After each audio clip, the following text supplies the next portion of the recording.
매주일 낮예배 시간에 십계명을 설교하면서 복음 여행을 하고 있습니다. 십계명 설교는 십계명 복음 여행은 사실 그 코스가 험난하여 나의 의와 행위로 나의 힘으로 감당할 수 있는 여행이 아닙니다. 복음의 옷을 입고 하나님의 계시에 따라 오직 믿음과 은혜로 감당할 수 있는 여행입니다. 십계명 설교를 복음 여행이라 함은 십계명은 처음부터 언약으로 주신 말씀이기에 그가 누구이든지 보면 깨달아 알 수 있는 보편적 진리가 아닙니다. 십계명 안에는 우리가 생각한 것 이상의 깊은 복음의 원리, 하나님의 계시가 담겨 있습니다. 오늘은 제9계명 거짓 증거하지 말라, 이 말씀을 설교하게 될 것입니다. 지난 시간 도둑질하지 말라 8계명을 설교하는 가운데 강조되어진 말씀이 있습니다. 10계명의 요구를 기도 제목으로 받아야 한다고 말입니다. 사실 10계명은 그가 누구이든 10계명을 다 지켜 10계명의 요구를 만족시킬 수 있는 사람은 아무도 없습니다. 10계명 앞에서 내 한계를 느끼고 그저 손을 들어 주님을 구할 뿐입니다. 10계명 앞에서 한계를 느낀다. 기도하지 않고는, 기도 없이 10계명의 요구를 만족시킬 수 없을 뿐만 아니라 감히 그 10계명 안에 담겨지기도 쉽지 않은 이 말입니다. 10계명을 전체적으로 기도 제목과 함께 한번 읽어볼까요? 제1계명, 너는 나 외에 다른 신들을 내게 두지 말라. 이 앞에서 기도하는 거예요. 하나님이여, 하나님 외에 다른 신들을 내 삶에, 내 마음에 두지 않게 하소서. 이 기도 안에는 하나님만이 가장 귀한 존재로, 귀하신 분으로 내 안에 있기를 원하는 거죠. 2계명은 너를 위하여 우상을 만들지 말라. 어떤 형상도 만들지 말고 절하지 말고 섬기지 말라. 기도는 하나님이여, 영이신 하나님을 영으로 섬기게 하시고 참 형상이신 예수님 외에는 그 어떤 형상에도 마음을 빼앗기지 않게 하소서 하는 기도입니다. 제3계명은 너는 내 하나님 여호와의 이름을 망령되이 일컫지 말라. 그래서 우리는 기도하는 거예요. 하나님이여, 여호와의 이름을 함부로 사용하지 않게 하시고 돈을 좀 벌겠다고, 나의 자존심을 세우겠다고 하나님의 이름을 이용하지 않게 하시고 오직 예수의 이름을 부르며 살아가게 하소서입니다. 4계명은 안식일을 기억하여 거룩히 지키라.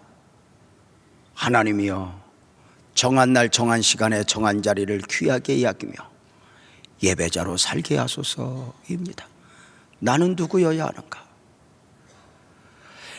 해가 뒤었느여 넘어가면 아무리 피곤해도 2시간이 걸리든 3시간이 걸리든 내가 가야 할 집이 있다는 게 얼마나 복이에요. 한 주간 그 어느 날 내가 가서 예배해야 돼. 이것이 얼마나 복일까. 제5계명은 내 부모를 공경하라. 하나님이여, 부모님과 자식과의 관계 안에서 질서와 권위를 삶으로 익혀 복을 담아내게 하소서. 부모 앞에서 고마움을, 부모 앞에서 감사를, 부모 앞에서 용서를 배우지 않는다면 그 어떤 관계를 축복으로 만들어낼 수 있겠어요? 제6계명, 살인하지 말라. 하나님이여, 나와 이웃의 생명을 지켜주시고 나와 이웃의 생명을 인위적으로 해하는 일이 없게 하소서. 무슨 기도 제목이에요? 사람이 한번 왔다가 가는 것이 정해진 이 짐에도 불구하고 이 육적 생명 안에는 영적 생명, 영원히 담겨 있는 거예요. 살기 힘들다고 내 생명을 내 스스로 해하고 누군가의 생명을 해야 한다면 그것은 영원을 포기하는 것이 되는 안타까움이죠. 제7계명, 간음하지 말라. 하나님이여, 나의 가정과 이웃의 가정을 지켜주시고 축복의 성욕이 음란이 되지 않게 하소서. 아주 중요한 기도 제목이죠. 제8계명은 도둑질하지 말라. 하나님이여, 평생의 물질에 깨끗하게 하시고 잘 살고, 여러분 부자로 산다는 말과 잘 산다는 말이 다른 거 아시죠? 잘 살게 하시고 바로 살게 하소서. 물질 앞에서 깨끗해야 돼요. 부자가 되기 위해서 삶이 무너지면 자식도 그 누구도 행복하지 않아요. 제9계명, 내 이웃에 대하여 거짓 증거하지 말라. 하나님이여, 거짓을 말하는 거짓 인생이 아니라 진리 안에서 진리의 가치를 인정하며 삶을 살아내게 하소서 하는 거죠. 제10계명, 내 이웃의 집을 탐내지 말라. 하나님이여, 평생에 자족하게 하소서. 비교의식 가운데 스스로 불행에 아픔의 보좌를 쓰지 않게 하시고 욕심이, 욕망이 내 삶을 지배하지 못하게 하소서입니다. 10계명의 요구 앞에서 우리 모두가 해야 하는 기도입니다. 10계명 설교를 마쳐가면서 기도 제목으로 받아보니 너무 좋아. 내년을 준비하면서 우리 성도들과 한번 이 10계명의 기도, 10계명 요구하는 기도, 이 기도문을 좀 만들어서 함께 이렇게 공유하고 싶다 하는 마음을 가지게 되었습니다. 전체 10계명 가운데 날마다 기도해야 하는 전체 10계명 가운데 시간 순간순간 기도를 놓아서는 안 될 계명이 있어요. 오늘의 설교의 주제인 제9계명, 내 이웃에 대하여 거짓 증거하지 말라입니다. 다른 계명들은 특별한 날 특별한 경우에 적용되는 계명이니 기도에 있어서도 여유가 있죠. 날마다 살인하고 싶고 날마다 간음하고 싶고 날마다 도둑질하고 싶으면 병원에 입원해야 합니다. 음주에 있어서, 도박에 있어서, 성욕에 있어서 조절 능력을 상실한 가운데 끌려 살아가고 있다면 환자 중에 환자임을 인식하고 전문가, 의사의 도움을 받아야 합니다. 그만 가야 하는데, 그만 먹어야 하는데 마음에 들려오는 소리를 스스로 이겨내지 못하고 끌려가고 있다면 환자입니다. 자, 다른 계명들과 달리 제9계명은 내 이웃에 대하여 거짓 증거하지 말라. 왜 순간순간 기도해야 돼요? 늘 사용하는 말, 그 언어에 죄가 담겨지기 때문에 그래요. 우리가 돌이켜보면 얼마나 많은 실수를 해요. 그래서 기도하는 거예요. 하나님이여, 거짓을 말하는 거짓 인생이 아니라 진리 안에서 삶을 살아내게 하시고 진리 안에서 복을 만들어내게 하소서입니다. 제9계명 내 이웃에 대하여 거짓 증거하지 말라는 먼저 말의 중요성, 언어의 중요성을 강조합니다. 언어는 하나님께서 사람을 처음 자기 형상대로 창조하실 때 선물로 주셨습니다. 처음 창조의 원형으로서 창조에 받은 언어, 말은 하나님과 소통할 수 있고 심지어 동물과도 소통할 수 있을 만큼 풍성했다는 사실을 아십니까? 하나님의 창조 섭리를 보겠습니다. 창세기 1장 26절이죠. 하나님이 이르시되 우리의 형상을 따라 우리의 모양대로 우리가 사람을 만들고 그들로 바다의 물고기와 하늘의 새와 가축과 온 땅과 땅에 기는 모든 것을 다스리게 하자. 하나님의 창조 섭리, 창조 계획이, 그 계획 가운데 사람을 창조하신 하나님은 그 사람에게 명령하셔요. 1장 28절이죠. 하나님이 그들에게 복을 주시며 그들에게 이르시되 생육하고 번성하여 땅에 충만하라. 땅을 정복하라. 바다의 물고기와 하늘의 새와 땅에 움직이는 모든 생물을 다스리라 입니다. 자, 하나님의 섭리에 따라 사람은 살아있는 이 땅의 모든 생물을 다스리게 됩니다. 무엇으로 다스릴 수 있었겠습니까? 하나님이 주신 말과 권세로입니다. 한여름 한여름 지어주고 한여름 한여름 지어주며 모든 생물들의 가장 중심에 사람이 있어. 사람은 하나님을 중심으로 산다면 이 땅의 모든 것들은 사람을 중심으로 움직이고 살아가게 되어 있습니다. 문제는 사람에게 죄가 들어오면서 안타깝게도 죄와 사망적 존재가 되어버린 것입니다. 선악과의 죄는 처음 사람에게 주셨던 영적 생명만 상실하게 하신 것이 아니라 말의 권세, 언어의 권세도 함께 상실하게 되었습니다. 사람의 언어에, 말에 죄가 담겨지기 시작한 것입니다. 사람과 마찬가지로 본능적으로 살아가는 동물들도 각자의 영역에서 각자의 소리로 소통을 합니다.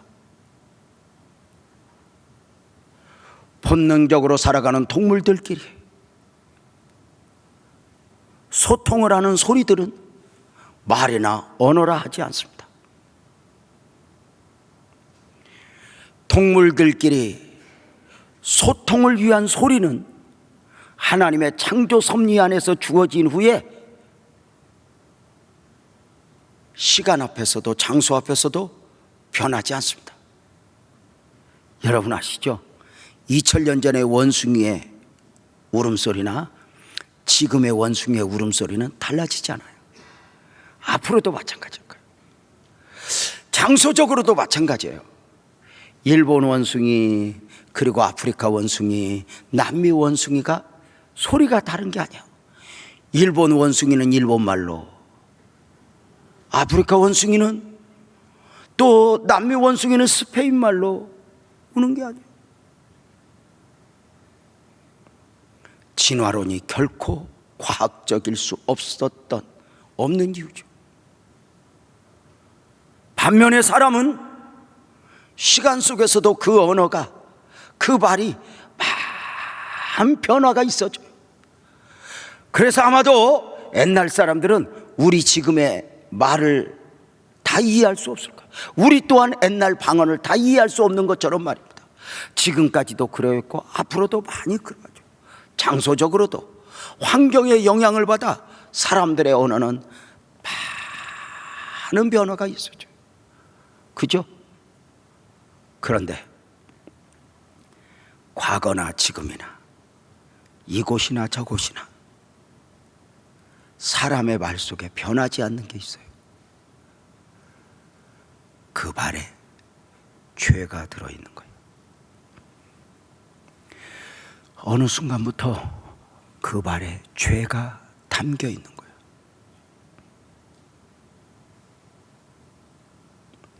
죄가 담겨진 말은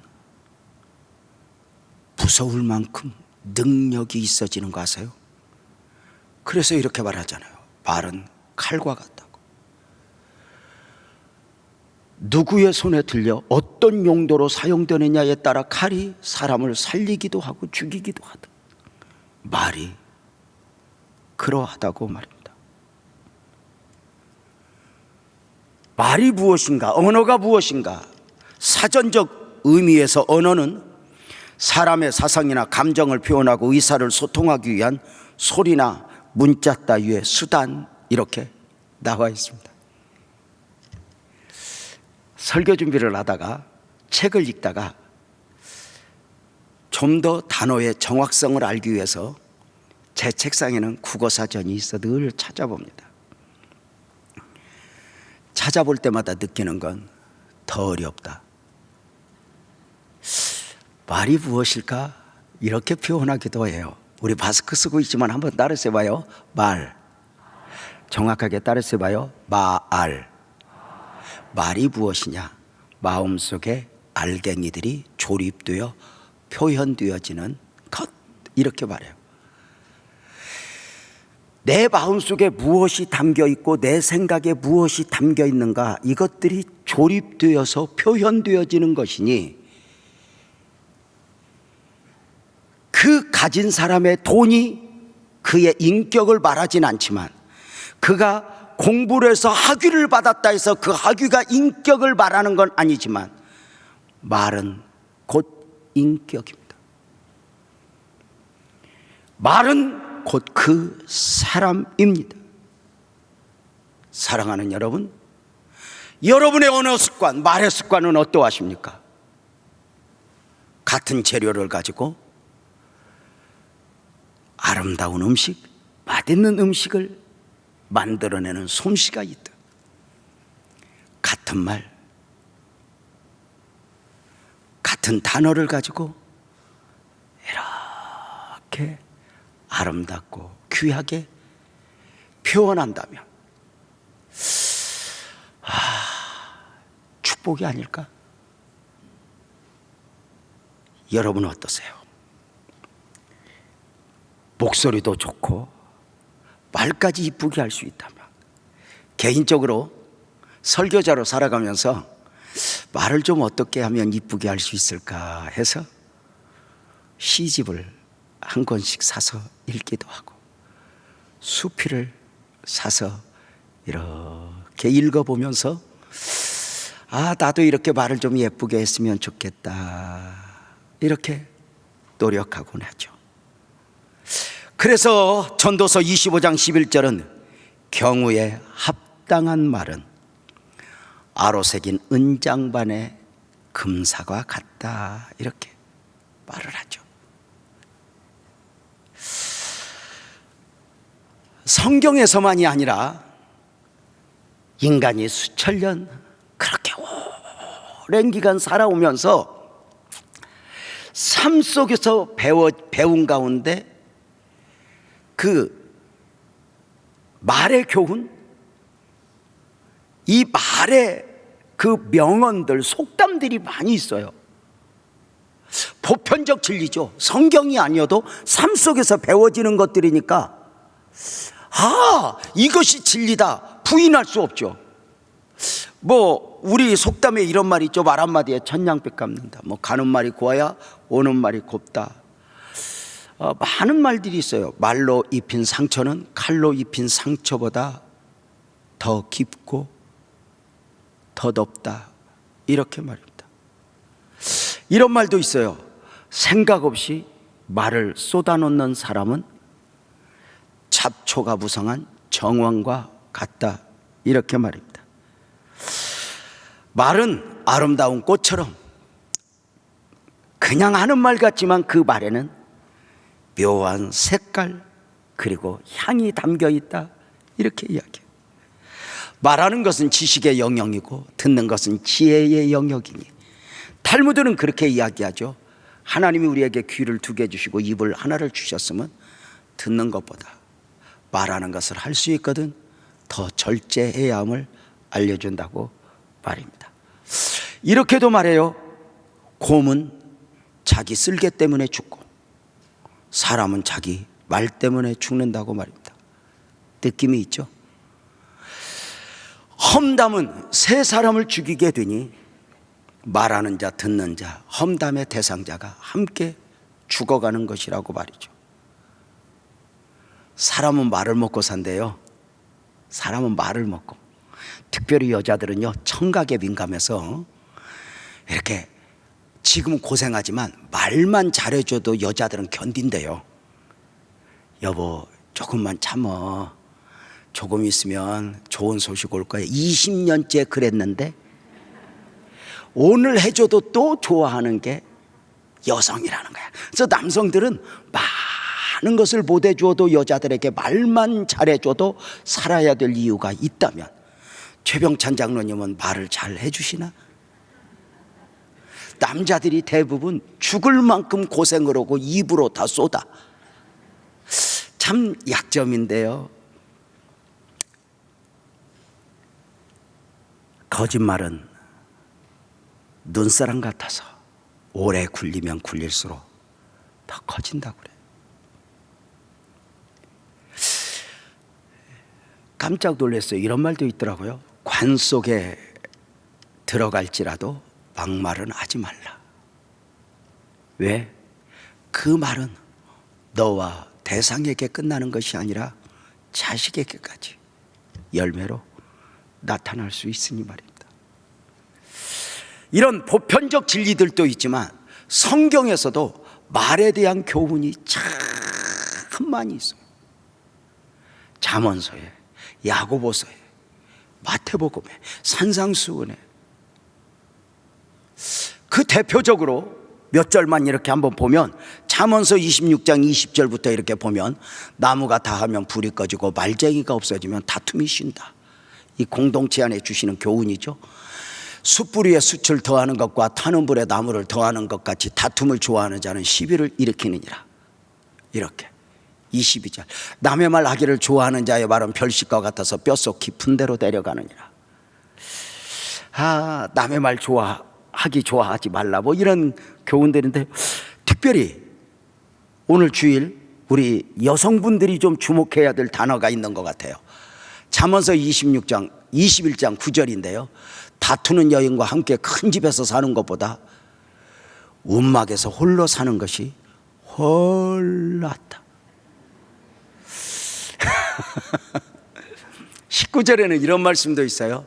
다투며 성내는 여인과 사는 것보다 광야에서 사는 것이 훨 낫다. 예나 오늘이나 이렇게 여성분들은 원래 메시아거든요. 길이요 진리요 생명이잖아요. 여성분들은 늘 자기 말이 옳다고 생각하는데, 그 여성분들은요 가끔 보면 남편 때문에 상처받았다고 하는데, 여러분 아세요? 여러분 때문에 남자들이 훨씬 더 상처받는 거? 근데 세속적 표현을 쓸게요. 쪽팔려서 말을 못할 뿐이지. 의외로 남자들도 상처를 많이 담고 살아가요. 오늘 구계명과 함께 읽었던, 오늘 본문의 보조 본문으로 함께 읽었던 잠언서 25장 8절부터 좀 보면은, 너는 서둘러 나가서 다투지 말라. 마침내 내가 이웃에게 욕을 보게 될 때에 내가 어찌할 줄을 알지 못할까 두려우니라. 서둘러서 말하지 말고, 서둘러서 다투지 말고, 내가 할게 그리하지 말라. 코로나19 시대를 보내면서 그 짧은 몇 개월이지만 아는 체 했고 표현했던 말이 얼마나 부끄러운 것들이었는지 그것을 아는 데는 오래 걸리지 않았어. 9절, 너는 이웃과 다투거든 변론만 하고 남의 은밀한 일은 누설하지 말라. 너 자신을 의롭게 하기 위하여 누군가를 비방하고 그들을 판단하지 말라. 10절, 듣는 자가 너를 꾸짖을 것이요 또 내게 대한 악평이 내게서 떠나지 아니할까 두려우나. 네가 다른 사람 말을 하니 다른 사람도 네 말을 할 것이다. 경우에 합당한 말은 아로새긴 은쟁반의 금사랑이라. 슬기로운 자의 책망은 청정하는 귀의 금고리와 정근 장식이라. 이렇게 말해. 야고보서 3장 2절은 말에 실수가 없으면 온전한 사람이라. 이렇게까지 말을 해주고 있어요. 말은 내 인생을 삼킬 수 있어요. 말은 다른 사람의 인생마저 무너뜨릴 수 있어요. 돌뿌리에 걸려 넘어지면 무릎이 상하지만 말에 걸려 넘어지면 삶이 상하고 인생이 망가질 수 있어요. 인터넷 시대 수많은 댓글들로 인해 그만 상처를 입은 연예인들 또는 누군가가 스스로 삶을 놓아버리는 경우가 얼마나 많아요. 성도님들, 안타까운 것은 사람들은 말로 하면 죄가 아닌 줄 알아요. 생각 없이 했기에 자기가 무슨 말을 했는지도 몰라요. 그 말이 누군가에게 어떤 파장으로 다가갈지 생각하지 않아요.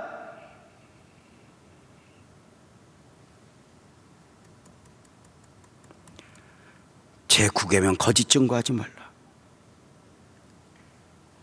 10계명 전체는 사실 공동체를 위해서 주신 말씀이에요. 개인도 개인이지만 출애굽한 이스라엘 백성들을 제사장 나라 거룩한 백성으로 언약을 맺으신 가운데 율법을 주시고 10계명을 주시며 삶의 원리, 공동체의 원리로 주신 것이죠. 그래서 10계명의 말씀들, 살인하지 말라, 간음하지 말라, 도둑질하지 말라, 거짓 증거하지 말라는 개인적으로도 유효하지만 공동체 안녕과 질서를 위한 교훈이요, 권면이요, 말씀이라 할 수 있어요. 말이 무섭죠. 성도님들 아세요? 예나 오늘이나 제사장 나라 거룩한 백성으로의 공동체나 그리고 오늘의 교회 공동체나 이 공동체를 흔드는 것은 가장 기본적으로 말입니다. 이런 말이 있죠. 공동체 안에서는 문제가 아니라 말이 문제다. 그래서 공동체 안에서 어떤 문제가 있어도 말로 문제를 삼지 않으면 그 문제는 작은 문제가 되고, 작은 문제도 누군가가 거듭 주장하여 말로 문제를 삼으면 큰 문제가 된다고 말입니다. 말이 왜 두렵고 떨림입니까? 이 말을 통해 마귀가 역사할 수 있다는 것입니다. 그렇죠? 베드로의 말이 아닐 수 있었잖아요. 가룟 유다의 마음이 아닐 수 있었잖아요. 한순간 아나니아와 삽비라의 헌신을 쏟아버리게 만들잖아요. 성도님들, 공동체 안에서 우리가 가져야 할 사고, 요단강을 건너 가나안 정복에 있어 첫 번째 관문 여리고성 정복하는 과정 속에서 하나님이 주신 첫 번째 공동체의 원리가 있어요. 여리고성 정복하는 그 첫 번째 원리가 뭐였죠? 여호수아 6장 10절에 보면 이렇게, 내 입에서 아무 말도 내지 마. 이스라엘 백성들이 몇 바퀴 돌아야 무너져요? 하루에 한 바퀴, 마지막 날 7바퀴, 13바퀴를 돌 때에 가장 절대 원칙 뭐예요? 음성을 들리게 하지 말며 너의 입에서 아무 말도 내지 마라. 너의 생각을, 너의 감정을 표현하지 말라. 너의 느낌을 표현하지 말라. 하나님의 위대한 섭리 앞에서, 역사 앞에서 너의 생각을, 너의 느낌을, 너의 감정을 내려놓으라고 말입니다. 여러분 아시죠? 공동체 안에서 내 생각, 내 느낌이 이게 부정의 옷을 입혀지면 얼마나 무서운 파급력을 갖게 되는지. 어때요? 우리가 공동체 안에서 누군가의 허물을 많이 아는 것은 똑똑한 게 아니에요. 불쌍한 거죠. 왜냐하면 그것을 이겨내고 은혜 생활을 하는 것이 쉽지 않은 것이죠. 거짓 증거하지 말라. 법정 용어라는 거 아시죠? 재판석장에서 지금은 녹화도 되고 녹음도 되고 기록도 돼. 너희가 말로 했다 해서 소멸되는 것이 아님을 인식하라. 재판장이신 하나님이 보고 계신다. 네가 무엇을 바라는지. 그래서 나는 맞는 말 했어. 아니요. 정말 중요한 것은 공동체 안에서 우리 말은 내 말이 틀리냐 맞냐보다 더 중요한 게 있어요. 그 말에 온도가 담겨있냐. 보약도 차게 먹으면 독약이 된다는 말이 있어요. 아시죠? 고린도전서 13장 1절은 뭐라고 말해요? 네가 천사의 말을 할지라도 그 안에 사랑이 담겨있지 않으면 소리나는 구리와 울리는 꽹과리가 되고, 이렇게 말해요. 이 말이죠. 우리가 말에 참 많은 것들이 담겨 있습니다. 거짓 증언의 문제는 하나님의 속성과 반대되는 개념이기 때문에 그래요. 거짓말은 마귀의 속성이에요. 처음부터 마귀는 속이는 자였어요. 처음 사람으로 하여금 선악과를 먹게 할 때도 거짓말로 미혹하게 하죠. 그래서 창세기 3장 4절 5절에 보면 뱀이 여자에게 이르되 너 죽지 않을 거야. 그것을 먹으면 하나님과 같이 돼요. 그리고 선악을 알 줄 하나님이 알고 너 이렇게 먹지 말라 하셨다. 하나님을 오해하게 하죠. 하나님을 오해하게. 그래서 마귀를 무엇이라고 표현해요? 요한복음 8장 44절에 보면은 마귀에 대하여 그는 거짓말자기요 거짓의 아비라, 이렇게 말하고 있어요. 주님께서 바리새인들을 질책하시는 게 가운데 주셨던 말씀이에요. 저들은 스스로 하나님의 자녀라고 말하고 있지만 아니라는 거. 저들은 거짓으로 말하는 자다. 그래서 거짓 선지자들에 대하여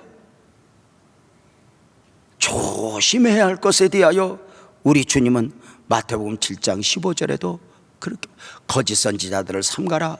저들은 양의 옷을 입고 너희에게 나오나 속에는 노략질하는 일이라. 거짓 선지자들, 거짓 선지자들. 저들은 하나님의 말씀을 가지고 속이는 자들이에요.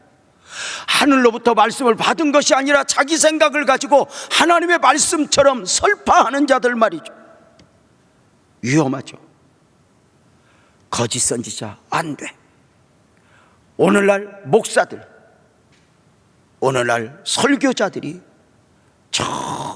정말 두렵고 떨림으로 받아야 할 말씀이죠.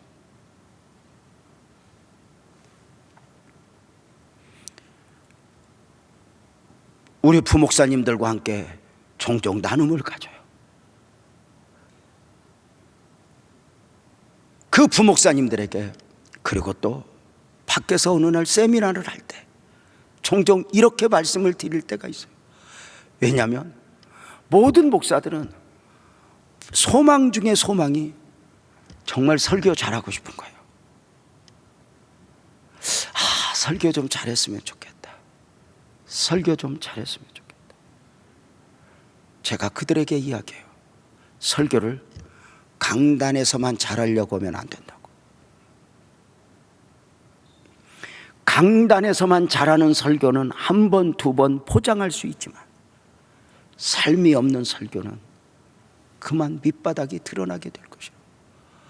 진짜 설교를 잘하고 싶거든 평소에 대화 속에서, 말 속에서 너의 말을 듣고 누군가가 힘을 내는가? 너의 말을 듣고 누군가가 용기를 내는가? 너의 말은 세상적 가치관, 세상의 어떤 정보를 기준으로가 아니라 너는 하나님의 말씀을 말하는 것처럼 말하고 있는가? 그래서 강단에서 잘하려고 하지 말고 강단 아래에서 설교를 잘할 수 있어야 한다고 나눔을 갖죠. 성도님들, 우리가 얼마나 공동체 안에서 삶과 우리를 살펴야 하는가. 출애굽기 23장 2절 3절은 이런 말씀입니다. 다수를 따라 악을 행하지 마라. 송사의 다수를 따라 부당한 증언을 하지 말라. 많은 사람이 원하니 소수의 의견을 가볍게 여기고 이리 하지 말라. 가난한 자의 송사라고 해서 편벽되이 두둔하지 말라. 저가 불쌍하잖아요, 약하잖아요, 약자 편이 되어주듯 말하지 말라. 성도님들, 세상은 어그러지고 거스리는 세대, 어쩌면 삶 속에서 진리와 비진리가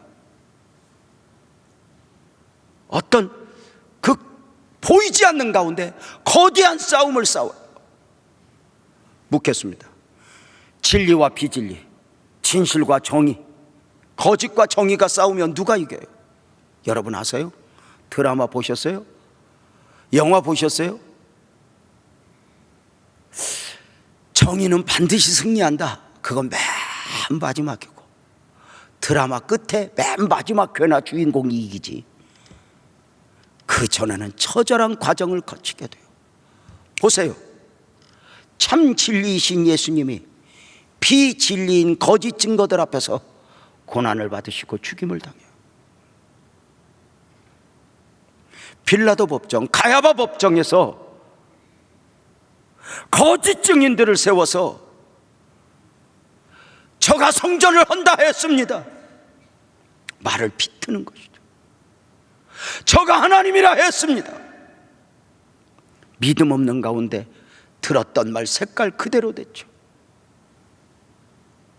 저들의 거짓 증언 앞에서 주님은 죽어요. 사랑하는 성도님들, 이 험한 세상에서 주님이 오셨죠. 요한복음 14장 6절에 주님이 그러셨잖아요. 나는 길이요 진리요 생명이라. 그런데 그 진리의 길을 걸어 사는 게 쉽지 않죠. 비진리 앞에서 죽임을 당해요. 그러나 놀라운 게 있어요.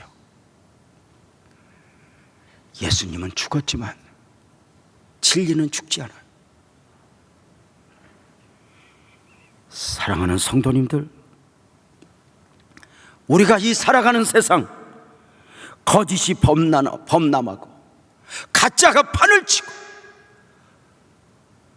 무엇이 옳은지 그른지 진실과 정의가 상실한 세대, 공동체에 있어, 공동체 안에서 우리 개인적 삶에서 최고의 가치가 무엇일까?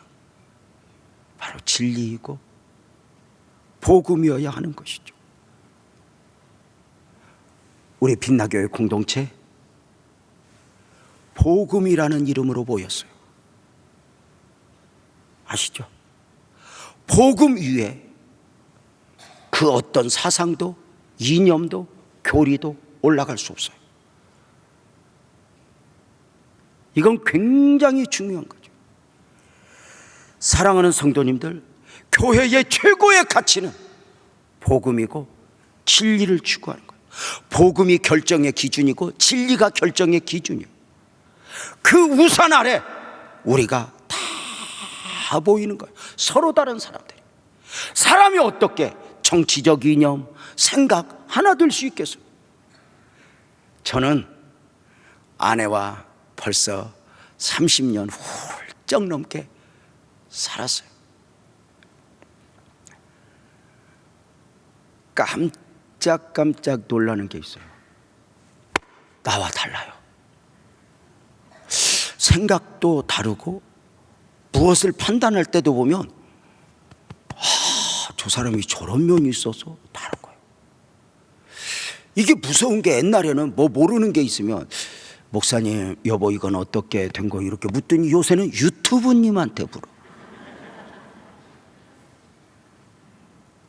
그래서 그 어떤 부분적으로 아는 지식을 가지고 이제 내가 아는 것과 뭐 충돌을 일으키려고 해요. 그렇다고 문제는 아니에요. 왜?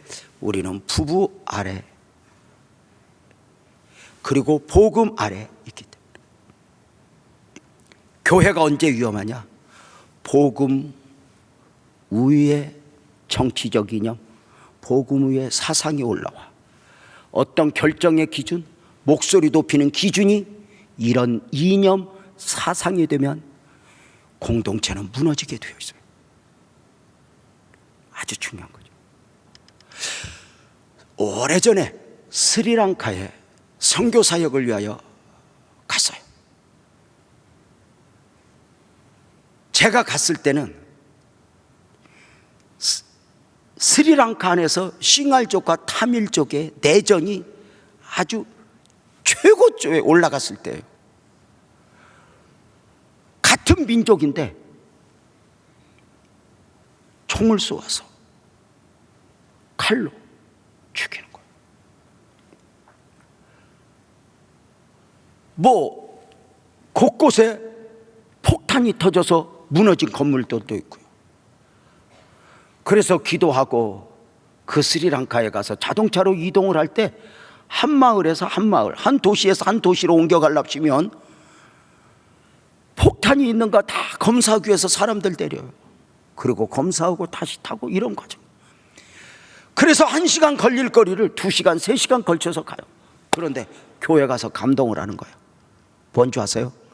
세상에 교회 밖에서는 그렇게 싱갈족, 타밀족이 내전으로 서로 죽이는데 교회 안에서는 이런 것들이 아무 문제가 되지 않고 그 싱갈족, 타밀족이 함께 모여 예배를 드리고 그리스도 안에서 부부가 되고 복음 아래 그 무엇도 문제가 되지 않고. 참 재밌는 거, 제가 설교를 하는데 통역이 3사람이에요. 안 놀래요? 제가 설교하면 옆에서 영어 통역, 옆에서 싱하러 통역, 타밀어 통역. 그래서 설교를 한마디 하면 한참 있다 와요. 근데 웃기는 건 신기해요. 못 알아듣는데 가다가 내용이 바뀌는 느낌이 있어요. 근데 또 은혜가 돼요. 교회가 언제 위험하다고 배웠죠? 끼리끼리 모일 때. 성향이 같고 고향이 같고 목표가 같은 사람끼리 모이면 교회인데 교회가 아니죠. 왜 서울에 있는 연예인 교회가 이름을 바꿨죠? 한계점에 도달한 거죠. 한계점에. 우리가 이렇게 교회를 섬기다가 가끔 충돌로 에이씨 이렇게 말하면 안 되는데 아유 우리끼리 하자 그래서 끼리끼리 맞는 사람끼리 교회를 개척해서 3년 넘어가는 거 보셨어요? 아니요. 우선은 갔지만 그 이상은 아니에요. 그래서 복음 아래서 나의 생각도 나의 느낌도 다 내려놓는 거예요. 교회를 위해서, 공동체를 위해서, 아니, 거짓 증거하지 말라. 백문일답 복음, 백문일답 성경. 사랑하는 성도님들, 이 공동체 안에서 절대 복음이, 그리고 절대 진리가, 가치가 기준이 되어야 했다는 이유. 공동체도 공동체지만 제9계명 가장 귀함은 너를 위하여, 나를 위하여. 사랑하는 성도님들, 이렇게 말씀을 드렸죠. 아까 험담하지 말아라. 험담을 하면 그 험담은 세 사람을 죽이니 나와 그리고 대화 상대와 험담의 대상이 함께 죽는다. 말이 얼마나 무서운 줄 아세요? 최영찬 장로님 오늘 기도하셨잖아요. 장로님하고 저하고 대화를 해요. 제가 많은 말을 했어요. 그러면 내가 하는 말을 제일 잘 알아듣는 사람은 누구예요? 장로님도 아니고 누구도 아니에요. 나죠.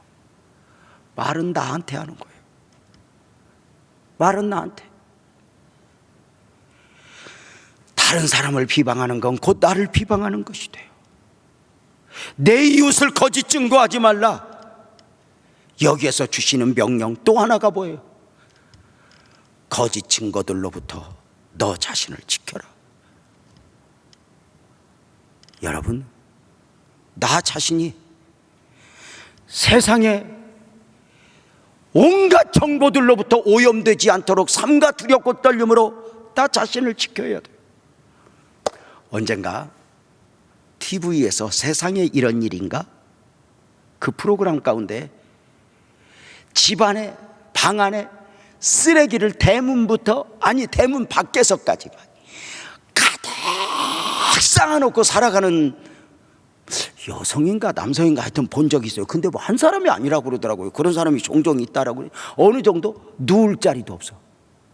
아니 집안에 들어가는데 산 넘고 산 넘어가야 돼. 얼마나 쌓였는지. 온갖 쓰레기를 다 쌓아놓고 지금도 쌓아놓는데 문제는 그 사람은 그걸 쓰레기라고 안 해. 꼭 필요한 거래.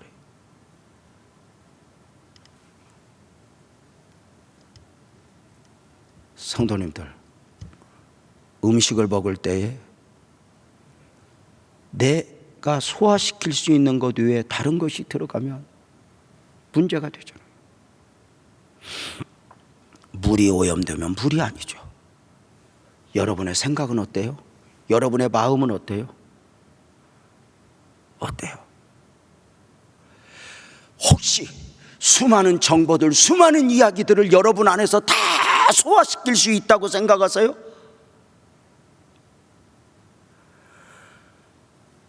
수많은 정보들이 내 안에 들어와서 어쩌면 여러분 꼭 잊지 마세요. 진리가 너희를 자유케 하리라 이지 정보가 아니에요. 정보를 많이 안다 해서 잘 사는 사람이 아니에요. 주식 정보를 잘 안다고 책을 써내는 사람이 책을 써서 인쇄되어 나올 때쯤이면 그 사람 감옥에 있어요. 아니요. 세상을 많이 알아서 잘 살아요. 아니요. 정치에 대하여, 이념에 대하여 누구보다 많이 알아서요? 아니요.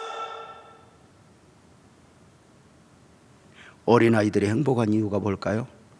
알아야 할 것 이상을 알려 하지 않아요. 노인의 염려는 어떤 염려예요? 생각 이상의 것을 알려 하고, 그리고 그것 때문에 염려해요. 성경이 내일 일을 염려하지 말라 했으면 염려하지 않으면 돼. 그러나 염려가 마치 애국인 것처럼, 염려가 옳은 것인 것처럼, 염려가 진리인 것처럼 말하면 여러분 안 돼요. 안 돼요. 그래서 수많은 거짓 정보들로부터 나 자신을 지켜야 돼. 왜냐하면 나의 삶은 절대 가치는 진리고 복음이지, 그 어떤 것에도 양보되어질 수가 없어요.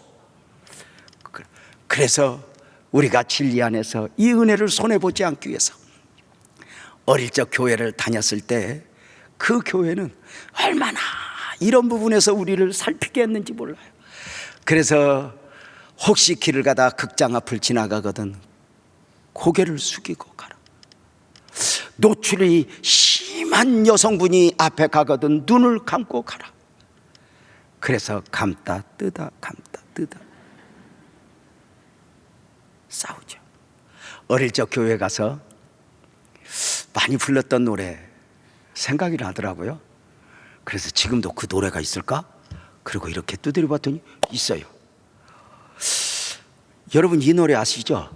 내 눈이 보는 것을 조심해, 내 눈이 보는 것을 조심해, 자, 위에 계신 주께서 사랑스레 보시네. 내 눈이 보는 것을 조심해, 내 귀가 듣는 것을 조심해, 내 귀가 듣는 것을 조심해, 위에 계신 주께서 사랑스레 보시네. 내 귀가 듣는 것을 조심해, 내 입이 말하는 것 조심해, 내 입이 말하는 것 조심해, 위에 계신 주께서 사랑스레 보시네. 내 입이 말하는 것 조심해, 내 손이 하는 것을 조심해, 내 손이 하는 것을 조심해, 위에 계신 주께서 사랑스레 보시네. 내 손이 하는 것을 조심해, 내 발이 가는 곳을 조심해, 내 발이 가는 곳을 조심해, 위에 계신 주께서 사랑스레 보시네.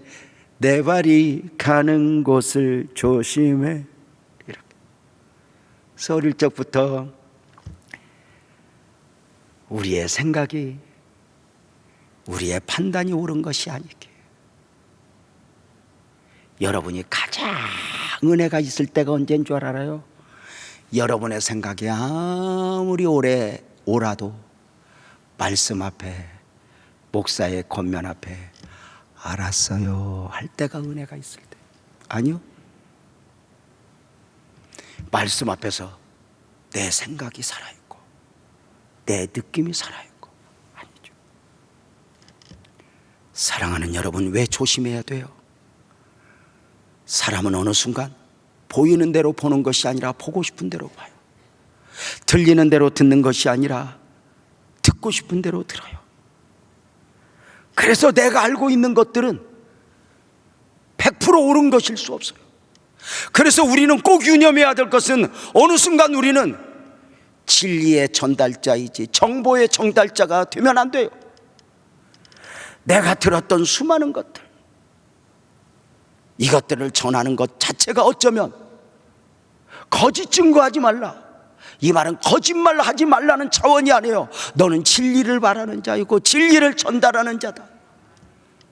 그래서 다른 것에 마음을 쏟으면 안 되는 거예요. 사랑하는 성도님들 아셔요? 우리가 말은 나에게 하는 거예요. 누구도 아니에요.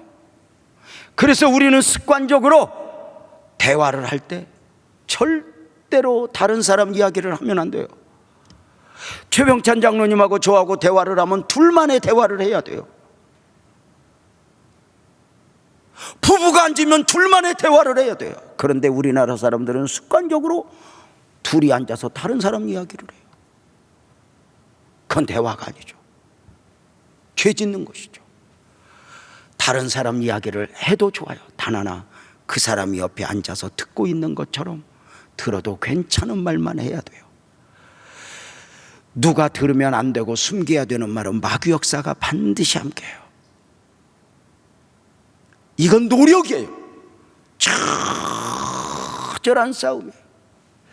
여러분, 이건 굉장히 남의 말하면 안 돼요.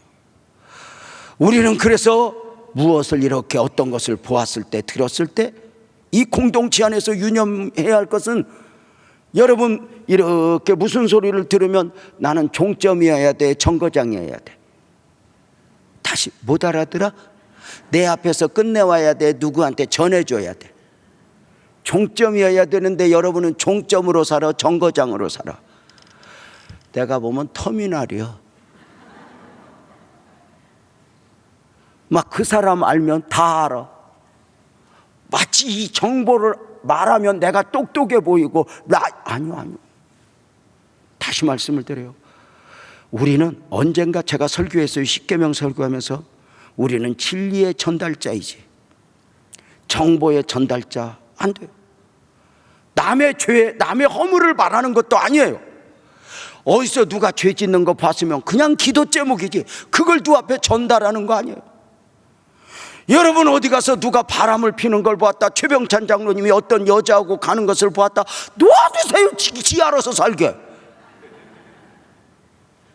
사람 말이 얼마나 무섭냐면 세상에 최병찬 장로님의 백화점에 여자랑 걷는 걸 보았어. 두 사람만 건너가면 여관까지 갔다 왔어요. 남의 말하는 것이 그렇게 무서운 거예요. 행여 누가 죄 짓는 걸 봤거든 누구에게 전달하지 마세요. 함께 죽이는 것이 돼요. 나 자신에게 복이 없어요. 사랑하는 성도님들, 60이 넘으면서 제가 언젠가 말씀드렸죠. 궁금한 것도 참자. 저 사람 나이가 몇이지? 저 사람 고향이 무엇이지? 몰라도 되는 것은 좀 모르자. 몰라도 되는 것을 궁금해서 알아본들 도움이 안 되는 거예요. 그리고 궁금한 것이 있거든 물을 때도 꼰대기질을 가지면 안 돼요. 예를 들어서 최병찬 장로님이 궁금해서 나이가 궁금하고 고향이 물어보면 궁금하면 이렇게 물어야 돼요. 장로님, 내 나이는 몇인데 내가 장로님 나이 좀 알아도 될까? 장로님 내 고향은 어딘데 장로님 고향을 어딘가 알아도 괜찮겠어? 그러면 예스. 내 고향은 경상도 어디입니다. 우리 장로님 고향은 그러거든요. 내가 경상도 어디입니다. 그렇군요. 이러면 돼요. 근데 장로님이 나 말하고 싶지 않아요. 그러면 그 정도 선에서 끝나야 돼요. 근데 우리는 일제 시대를 살아가지고 늘 일본 순사같이 물어요. 고향은? 나이는? 자기는 오픈 안 해요. 그리고 말 안 하면 교만하고만 이건 무식한 거죠. 사랑하는 성도님들,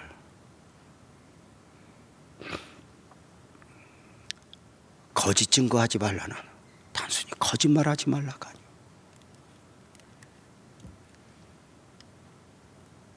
진리 안에서 삶을 만들어가니. 우리가 2020년을 시작하면서 그렇게 말했던 거, 함께 구호 외쳤던 거 기억하세요? 말로 말하지 말고 말씀으로 말하자. 그죠? 말은 내 생각이에요. 내 느낌이에요. 내 계산이에요. 근데 다 내려놓고 말씀으로 말하자. 말로 말하지 말고 믿음으로 말하자. 그 말에 믿음이 담겨 있는가?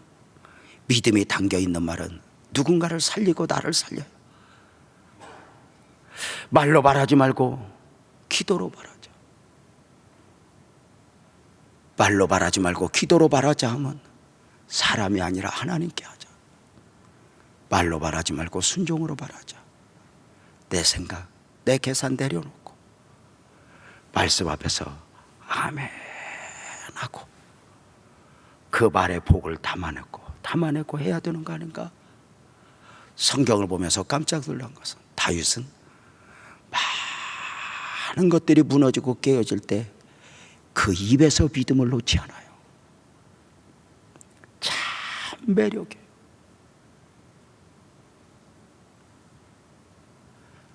성도들 보면 안타까운 것 중에 하나는 복받을 일 많이 하고 입으로 쏟아요.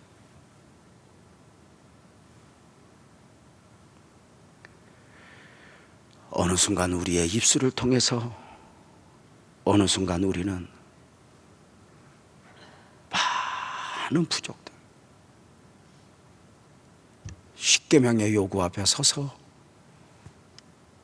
마치 엑스레이를 찍듯 MRI를 찍듯 그 앞에서 내 한계를 느끼는 거예요. 그래서 이것을 기도 제목으로 삼아보는 거예요. 날마다 깨어 하나님 나요. 조금 전에도 얘기했죠. 몇 년 살지도 않았는데 목소리 높였던 것이 지금이 그렇게 부끄러워요.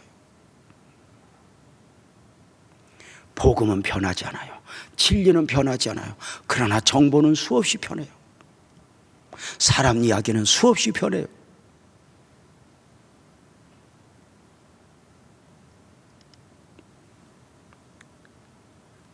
하나님, 십계명 앞에서 내가 부족합니다. 여러분의 말에, 언어에 복을 담아내기를 원하지만 심하다 때마다 오염되어 가는 우리, 주님 도와주세요. 내 영혼이 병들었나이다. 고백하지 않겠습니까? 오늘 여러분과 함께 이 찬송하면서 오늘 예배를 마무리하고자 합니다. 주여 우리 연약합니다. 자리에서 일어나서 함께 찬송합니다.